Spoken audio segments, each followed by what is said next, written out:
Hey what's up guys, welcome back to my channel. तो आज मैं आप सबके लिए इस बढ़ती हुई गर्मी को ध्यान में रखते हुए बहुत ही टेस्टी सी और क्रीमी सी मार्केट स्टाइल आइसक्रीम्स की रेसिपी लेकर के आ गई हूँ। और हम सेम बेस से मैंगो आइसक्रीम भी बनाएंगे और चोको बार भी बनाएंगे। तो चलिए इसे बनाना शुरू करते हैं। उसके लिए एक पैन में हाफ कप मिल्क ऐड कर दीजिएगा और उसके बाद उसे अच्छी तरीके से उबलने दीजिएगा। जब उसमें एक बॉयल आ जाएगा तो उसमें से 1/4 कप जितना दूध एक बोल में निकाल करके रख लीजिएगा और फिर उसी बोल में 2 टेबलस्पून कॉर्नफ्लोर ऐड कर दीजिएगा। अगर आप चाहें तो यहाँ पे गेहूं का आटा भी यूज़ कर सकते हैं। और उसके बाद उसे अच्छी तरीके से दूध के साथ मिक्स कर दीजिएगा और ध्यान रखिएगा कि इसमें बिल्कुल भी लम्स नहीं रहने चाहिए। तो देखिए यहाँ पर मैंने कॉर्नफ्लोर को दूध में अच्छी तरीके से मिक्स कर दिया है।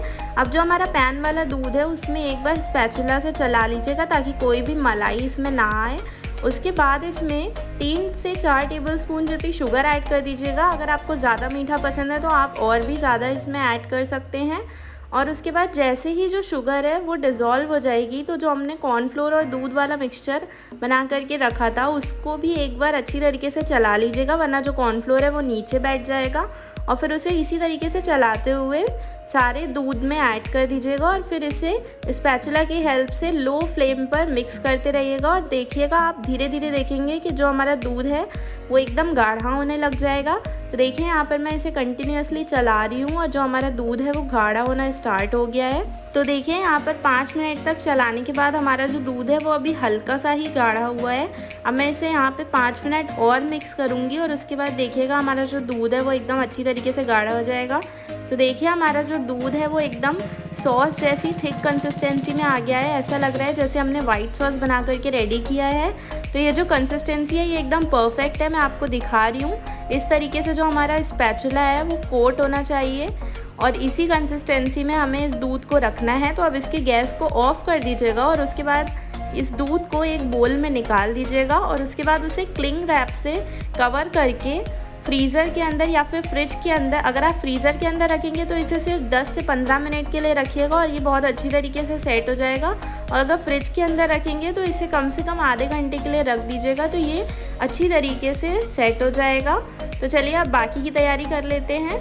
तो अब यहाँ पर मैंने 2 बोल ले लिए हैं, एक छोटा बोल है और एक उससे बड़ा बोल है, लेकिन जो बड़ा वाला बोल है वो छोटे वाले बोल के ऊपर अच्छी तरीके से फिट आ रहा है। तो आप भी कोई इसी टाइप के 2 बर्तन ले लीजिएगा और जो नीचे वाला बर्तन है उसमें आइस के क्यूब्स को ऐड कर दीजिएगा। और अगर आपके पास आइस क्यूब्स ना हो तो फिर जो ठंडा पानी होता है आप उसको भी यूज़ कर सकते हैं। वैसे आइस क्यूब्स यूज़ करना ज़्यादा बेहतर रहेगा। और उसके बाद जो हमारा बड़ा वाला बोल है उसे इसके ऊपर रख दीजिएगा और फिर यहाँ पर मैं अमूल की जो फ्रेश क्रीम आती है उसे यूज़ कर रही हूँ। ये आजकल मार्केट में बहुत ही इजीली मिल जाती है। तो यहाँ पर मैं पूरा 1 कैन यूज़ कर रही हूँ और इसको मैं बड़े वाले बोल के अंदर ट्रांसफ़र कर दूँगी। उसके बाद हमें इसे बीट करना है। तो अगर आपके पास इस टाइप का विस्क है तो आप इससे भी कर सकते हैं और अगर आपके पास विस्क नहीं है तो फिर आप बीटर की हेल्प से इसे बीट कर सकते हैं। लेकिन प्लीज़ इसे मिक्सी में मत करिएगा क्योंकि वैसा करने से हमारी जो क्रीम है वो फट जाएगी, उससे ये बीट बिल्कुल भी नहीं होने वाली है। तो आज मैं इसे बीटर की हेल्प से बीट कर लूँगी। तो यहाँ पर मैं इसे अच्छी तरीके से बीट कर लूँगी। तो आप देखिएगा धीरे धीरे करके जो हमारी क्रीम है वो क्वांटिटी में डबल हो जाएगी। और नीचे बर्फ़ का बोल लगाने का रीज़न ये था कि जो हमारी क्रीम है वो चिल्ड रहेगी, बिल्कुल भी गर्म नहीं होगी। तो देखिए अब इसे बीट करते करते 10 से 15 मिनट हो चुके हैं और जो हमारी क्रीम है वो हल्की सी फ्लफ़ी भी हो गई है और इसमें जो इसकी क्वांटिटी है वो डबल हो चुकी है। तो अब जो हमने कॉर्नफ्लोर वाला और दूध का मिक्सचर रखा था फ्रिज में, उसे रखे हुए आधे घंटे हो चुके हैं। तो अब उस मिक्सचर को फ्रिज से बाहर निकाल लीजिएगा और उस पूरे मिक्सचर को ये क्रीम में ऐड कर दीजिएगा और उसके बाद एक चम्मच की हेल्प से ही इसे नॉर्मली बस मिक्स करिएगा। तो आप देखिएगा कि जो हमारा क्रीम है वो धीरे धीरे गाढ़ी होने लग जाएगी। और उसके बाद इसे दोबारा से अच्छी तरीके से मिक्स करने के लिए हैंड बीटर से मिक्स कर लीजिएगा। अब यहाँ पर इसे बस 2 से 3 मिनट के लिए मिक्स करिएगा, बहुत ज़्यादा ओवर मिक्स भी नहीं करना है। तो देखिए हमारा जो मिक्सचर है वो बन करके एकदम तैयार है। अब मैं यहाँ पर इसमें हाफ़ टी स्पून जितना वनीला एसेंस ऐड करी हूँ, इससे बहुत अच्छा फ्लेवर आता है। अगर आपके पास ये नहीं है तो इसे स्किप कर दीजिएगा। अब इसे एक बार चम्मच की हेल्प से मिक्स करिएगा और देखिए मैं आपको इसकी कंसिस्टेंसी दिखाती हूँ। हमें बिल्कुल इसी कंसिस्टेंसी की क्रीम चाहिए और यही हमारा आइसक्रीम का आज का बेस रहेगा। और इसी बेस से हम दोनों टाइप की आइसक्रीम्स बनाने वाले हैं जो बहुत ज़्यादा टेस्टी और क्रीमी और थिक बनने वाली हैं। तो चलिए अब आगे की प्रोसेस कर लेते हैं। तो अब जो हमारा क्रीम वाला मिक्सचर है उसे बर्फ़ वाले बोल के ऊपर से हटा दीजिएगा और उसके बाद एक छोटे से बोल में इस मिक्सचर में से 2 से 3 चम्मच मिक्सचर को अलग निकाल करके रख लीजिएगा। इसी से हम चोकोबार आइसक्रीम बनाने वाले हैं। तो यहाँ पर मैं 2 से 3 चम्मच जितना मिक्सचर अलग से निकाल करके रख रही हूँ। इसमें हम कुछ भी ऐड नहीं करेंगे, इसी तरीके से प्लेन रहेगा। तो अब इस बोल वाले मिक्सचर को फ्रिज में रख दीजिएगा। चलिए तब तक हम अपनी मैंगो आइसक्रीम रेडी कर लेते हैं। तो उसके लिए जो बची हुई क्रीम का मिक्सचर था, उस मिक्सचर में मैं 1 मैंगो की प्यूरी ऐड कर रही हूँ और इस प्यूरी में से 2 से 3 चम्मच जितना मैंगो प्यूरी अलग कर लीजिएगा। तो यहाँ पर मैंने 1 मैंगो के साथ 2 से 3 टेबलस्पून जितनी चीनी मिला करके इसको बिना पानी या बिना दूध ऐड करे पीस लिया था। और अब मैं उस पूरी प्यूरी को इस क्रीम वाले मिक्सचर में ऐड कर दूंगी और उसके बाद इसे नॉर्मली चम्मच की हेल्प से ही मिक्स कर दीजिएगा।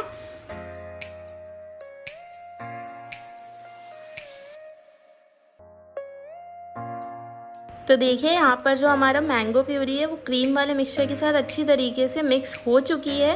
अगर आप चाहें तो यहाँ पे थोड़ा सा येलो फूड कलर भी यूज़ कर सकते हैं, ये टोटली ऑप्शनल है। मैंने यहाँ पर सिर्फ मैंगो यूज़ किया है और उसी से ही बहुत अच्छा नेचुरल सा कलर आ गया है।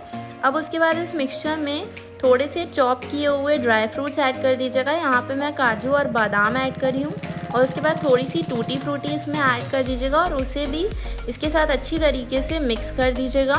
उसके बाद एक एयर टाइट कंटेनर ले लीजिएगा और उसमें इस पूरे मैंगो आइसक्रीम वाले मिक्सचर को ऐड कर दीजिएगा और उसके बाद ऊपर से जो हमने 2 से 3 टेबलस्पून जितनी मैंगो की प्यूरी बचा के रखी थी उसे भी इस तरीके से ऐड करके एक टूथपिक की हेल्प से इस तरीके से स्वर्ल्स बना दीजिएगा। ये देखने में बहुत ज़्यादा सुंदर लगता है। अगर आप चाहें तो यहाँ पे मैंगो के छोटे छोटे चंक्स भी ऐड कर सकते हैं और उसके बाद इसमें दोबारा से थोड़े से चॉप्ड नट्स और टूटी फ्रूटी ऐड कर दीजिएगा।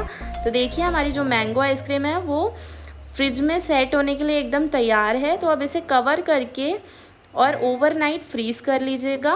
तो चलिए अब हम अपनी चोकोबार आइसक्रीम भी बना करके रेडी कर लेते हैं। तो उसके लिए यहाँ पर मैंने सिलिकॉन वाले केकसिकल मोल्ड्स ले लिए हैं, क्योंकि मेरे पास जो प्रॉपर चोकोबार आइसक्रीम के लिए प्लेन वाले मोल्ड्स आते हैं वो नहीं हैं, तो मैं यही वाले यूज़ कर रही हूँ। आप चाहें तो जो कुल्फ़ी मोल्ड वगैरह रहते हैं उसे भी यूज़ कर सकते हैं।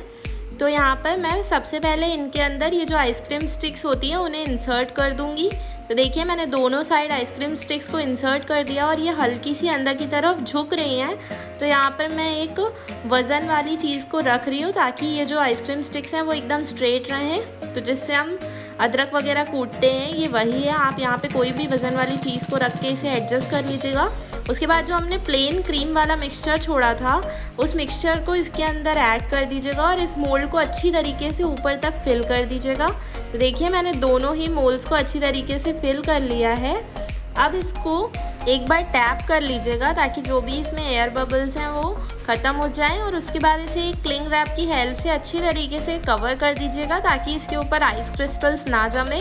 और उसके बाद इसे भी ओवरनाइट फ्रीज़ कर लीजिएगा। अगर आप चाहें तो इसे 4 से 5 घंटे के लिए भी फ्रीज़र में रख सकते हैं, तो भी ये बहुत जल्दी सेट हो जाएगा।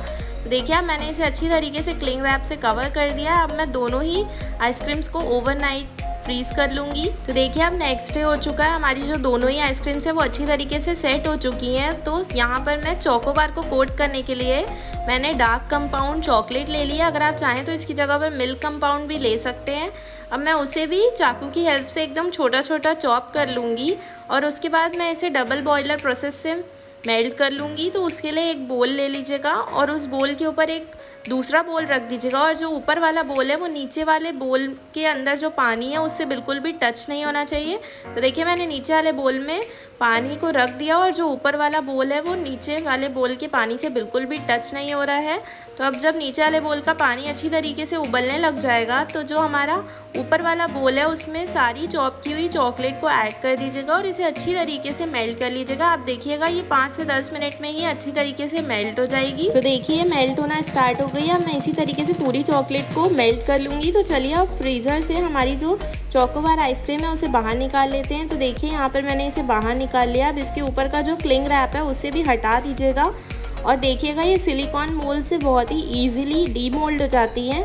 तो देखिए मैं आपको डीमोल्ड करके दिखा रही हूँ। ये देखिए हमारी जो चोकोबार आइसक्रीम है वो कितनी अच्छी तरीके से सेट होकर के रेडी हो चुकी है और बहुत ही सुंदर बनी हुई है। तो चलिए अब इसे चॉकलेट से कोट कर लेते हैं। तो उसके लिए जो मैंने चॉकलेट को मेल्ट किया था उसे एक कप में निकाल लिया है। और अगर आप चाहें तो इसे इसी तरीके से प्लेन भी कोट कर सकते हैं, लेकिन यहाँ पर मैं इसमें थोड़े से चॉप किए हुए ड्राई फ्रूट्स ऐड कर रही हूँ। तो यहाँ पर मैंने थोड़े से काजू बादाम इसके अंदर ऐड कर दिए हैं। और उसके बाद जो हमारी चोकोबार वाली आइसक्रीम है उसको इसके अंदर डिप कर दीजिएगा। तो जो हमारी चॉकलेट है वो इसके ऊपर तुरंत ही सेट हो जाएगी, क्योंकि जो हमारी आइसक्रीम है वो एकदम चिल्ड है। तो देखिए मैंने इसे इसके अंदर डिप करके कोट कर लिया है। और जो बचा हुआ नीचे का हिस्सा है उसे मैं एक चम्मच की हेल्प से अच्छी तरीके से पूरी आइसक्रीम को कोट कर दूंगी। तो देखिए मैंने चम्मच की हेल्प से पूरी आइसक्रीम को अच्छी तरीके से कोट कर लिया है। अब इसे जा करके फ्रिज के अंदर रख दीजिएगा। तब तक हम अपनी मैंगो आइसक्रीम चेक कर लेते हैं। तो देखिए हमारी जो मैंगो की आइसक्रीम भी है वो भी एकदम अच्छी तरीके से सेट हो चुकी है। तो चलिए अब मैं आपको इसको स्कूप आउट करके भी दिखाती हूँ। तो ये देखिए एकदम लग रही है ना मार्केट जैसी मैंगो आइसक्रीम। और देखा ना आपने ये कितनी ही आसानी से बन गई। आप इसी सेम बेस के साथ बहुत तरीके की आइसक्रीम्स बना सकते हैं। अगर आप चाहें तो इस सेम बेस से स्ट्रॉबेरी आइसक्रीम, चॉकलेट आइसक्रीम, बहुत वैरायटी की आइसक्रीम बना सकते हैं। या फिर आप इसे प्लेन वनीला आइसक्रीम भी बना सकते हैं। तो ये देखिए हमारी एकदम यम्मी सी और क्रीमी सी मैंगो आइसक्रीम बन करके एकदम तैयार है। मैंने इसे ऊपर से थोड़े से ड्राई फ्रूट और टूटी फ्रूटी के साथ और ऊपर से एक चेरी रख करके गार्निश किया है। और ये देखिए हमारी चोकोबार आइसक्रीम बन करके भी एकदम तैयार है। मैंने इसे पीछे साइड से चॉकलेट से कवर नहीं किया है, क्योंकि हम लोगों को बहुत ज़्यादा चॉकलेटी आइसक्रीम नहीं पसंद है। अगर आप चाहें तो इसे पूरा अच्छी तरीके से चॉकलेट से कवर कर सकते हैं। तो ये देखिए एकदम मार्केट स्टाइल चोकोबार आइसक्रीम बन करके तैयार है। और एकदम क्रीमी मैंगो आइसक्रीम बन करके भी तैयार है। तो ये देखिए मैं आपको इसे कट करके दिखा रही हूँ, ये कितनी टेस्टी और कितनी क्रीमी बनी है। तो आप भी इस रेसिपी को अपने घर पर बना करके ज़रूर ट्राई करिएगा। और अगर आपको मेरी वीडियो पसंद आई हो तो इसे ज़्यादा से ज़्यादा लाइक एंड शेयर करिएगा। और अगर आप मेरे चैनल पर नए हैं तो मेरे चैनल को और भी ऐसी इंटरेस्टिंग रेसिपीज़ देखने के लिए सब्सक्राइब करना बिल्कुल मत भूलिएगा। तब तक के लिए बाय बाय, टेक केयर। मिलती हूँ एक और नई वीडियो के साथ and thanks for watching guys.